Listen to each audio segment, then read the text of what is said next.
ভারতের স্বাধীনতা সংগ্রামের দ্বিতীয় ও তৃতীয় শহীদ, প্রথম শহীদ ছিলেন ক্ষুদিরাম বসু। সন্ত্রাসের রাজত্ব বছরের পর বছর কাটতে লাগল। তরুণদের শেষ নিঃশ্বাসের তত্ত্বদায় ভারী বাতাস।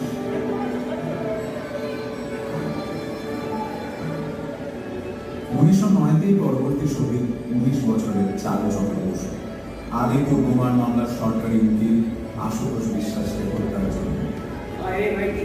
শহীদ হলেন বীরেন্দ্রনাথ দত্ত 1910 সাল, গোপীনাথ সাহা 1940 সাল, প্রমোদ রঞ্জন চৌধুরী, অনন্ত 1926, দীনেশ গুপ্ত 1932, রামকৃষ্ণ বিশ্বাস 1939।